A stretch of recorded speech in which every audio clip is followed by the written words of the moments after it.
Vamos então para mais uma aula de psicanálise e dessa vez atendendo a pedidos que pediram para eu falar sobre o sintoma conversivo. Bom, como a gente já sabe, a histérica ela tá na estrutura neurótica. E como a gente já sabe, a estrutura neurótica ela fala, né, de um conflito entre o supereu, as exigências superegóicas e as exigências pulsionais do reservatório, que é o isso.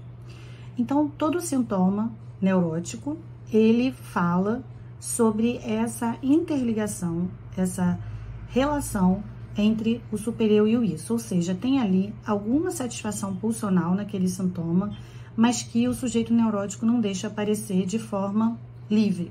Então, isso aparece, no caso das histéricas, de forma condensada. Condensada onde? No corpo. Todo o sistema de recalque acontece sempre na ideia, na fantasia. E o afeto, ele acaba se deslocando para algum lugar.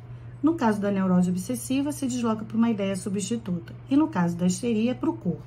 Então, cria-se a metáfora do sintoma. Ou seja, se a gente for decifrar o sintoma histérico, nós vamos ouvir ali uma história edípica, proibida, fantasiosa desse paciente. Se a gente for trazer, por exemplo, o caso de Lucy, Lucy tinha uma alucinação olfativa, que falava de uma promessa que Lucy tinha feito à esposa do seu patrão, de que quando ela morresse, se ela morresse, ela iria cuidar dos filhos dessa patroa. E até que Lucy recebe uma carta da mãe, dizendo que está doente e que precisasse que Lucy voltasse para casa. No momento em que ela lê essa carta, ela sente o cheiro de bolo queimado na cozinha. E ela acaba fazendo uma associação, porque no momento em que ela lê a carta da mãe, ela lembra da promessa que ela tinha feito a essa outra mulher, de cuidar dos filhos caso ela falecesse. E era isso que tinha acabado de acontecer. Então, Lucy fica num conflito, né, entre ir ajudar a sua mãe ou ficar em casa para cuidar daquelas crianças.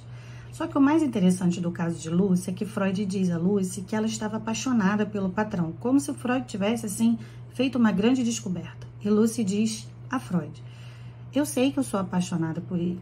Isso, para mim, não é uma questão. Na verdade, o que aparece como questão no caso de Lucy é a relação dela com essa outra mulher, muito próximo ao que aparece também no caso de Dora, com o senhor e com a senhora K, que Dora estava apaixonada, na verdade não apaixonada, mas ela estava edipicamente ligada à senhora K, querendo entender o que uma mulher teria, né, para poder ter o amor de um homem, que no caso era o amor do seu próprio pai, né, o interesse do seu próprio pai. E no caso de Lucy, né, o que ela acaba recalcando é que em algum momento ela desejou a morte dessa mulher para poder ocupar o lugar dela. Muito parecido também com Elizabeth, né, que em algum momento desejaria que a mãe morresse para ocupar o seu lugar e ficar com o cunhado, quando de fato a irmã morre e ela sente muita culpa e muito remorso. Então, como a gente pode perceber, existe uma fantasia neurótica nesses casos, né, em que algo ali relacionado à sexualidade ou à morte é recalcado e aí acaba construindo a formação do sintoma.